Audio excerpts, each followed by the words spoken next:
यह कहानी है तुम्हारी सादगी। हमारे कॉलेज के समय में एक लड़की पढ़ती थी और वो बहुत ही खूबसूरत भी थी।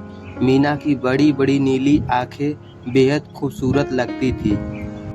पढ़ने में भी वो बहुत होशियार थी। कॉलेज पास करते ही उसकी सरकारी नौकरी लग गई।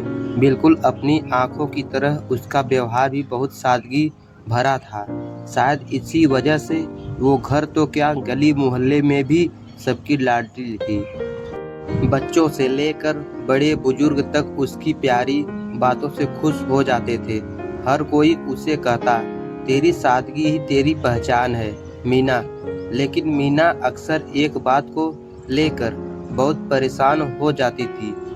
लगभग हर रोज ऑफिस में उसे कोई न कोई उसके कम वजन को लेकर टोक ही देता था। कोई कहता, मैडम आप डॉक्टर से मिलिए और थोड़ा वजन बढ़ाने का सोचिए। कोई कहता, कहीं आपको अंदर ही अंदर कोई गंभीर बीमारी तो नहीं जो आप इतनी ज़्यादा दुबली पतली हैं। हर बार वो मुस्कुराकर टाल देती थी। लेकिन पिछले हफ्तों कुछ ऐसा हुआ जिसने उसका मन पूरी तरह से खराब कर दिया था। मीना की बुआ ने उसके लिए एक रिश्ता बताई थी। लड़का और उसका परिवार पिछले हफ्ते ही उनके घर आए थे। मीना लड़के को घर दिखाने लगी और तभी सीढ़ियां चढ़ते हुए उसका पैर फिसल गया। लड़के ने हाथ थामा और जोर से ठहाका लगाते हुए बोला, अभी तो हल्की सी हवा चली तो आपका पैर फिसल गया। सोचिए अगर तेज आंधी तूफान आया तब तो आपको घर में ही बंद करके रखना पड़ेगा। मीना ने उस लड़के का हाथ पकड़ी और तेजी से आंगन में सबके सामने जाकर जोर से चिल्लाते हुए कही, आपके बेटे को शादी के लिए लड़की नहीं कोई जानवर चाहिए जिसे वो घर में बांध कर रख सके। अचानक घर में सन्नाटा छा गया और लड़के का परिवार मिनटों में ही बिना कुछ कहे वापस चला गया। घर पर सबके लिए बात वही खत्म हो गई, लेकिन मीना उसी पल में अटक गई थी। उस दिन के बाद से कई बार उसने आईने के सामने खड़े होकर खुद को ध्यान से देखना शुरू कर दी। एक दिन जब वो ऑफिस से घर पहुंची तो उसने देखा घर में सब जल्दी में है। कोई सोफे के कवर बदल रहा है, किचन में बर्तन के नए सेट निकाल रहा है। उसने पूछा, कोई आने वाला है क्या? माँ ने कही, अरे वो पापा के दोस्त है ना, उनका बेटा कल ही देहरादून से वापस आया है।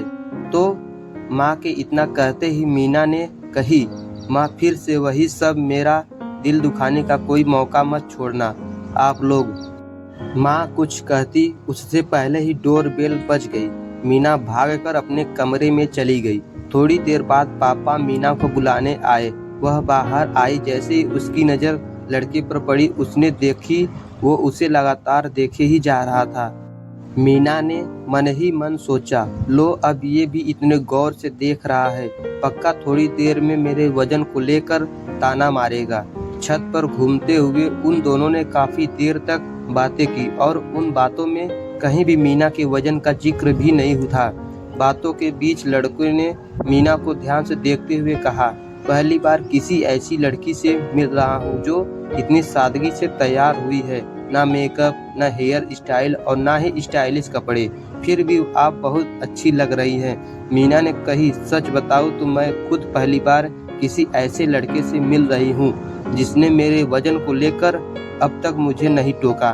लड़का बोला, सबका अपना अपना नज़रिया है मीना, बेशक ये हमारी पहली मुलाकात है, लेकिन मेरा मन कह रहा है आखिरी तो बिल्कुल नहीं होगी। दोनों मुस्कुराने लगे और नीचे सबके पास जाकर दोनों ने एक दूसरे को अच्छी तरह जान लेने का थोड़ा समय और मांगा, लेकिन साथ ही ये भी बता दिया कि उन दोनों ने एक दूसरे को पसंद कर लिया है। लड़की का कहना था कि मेरा वजन न पूछे। मित्रों, कहानी कैसी रही आप लोग जरूर बताएं।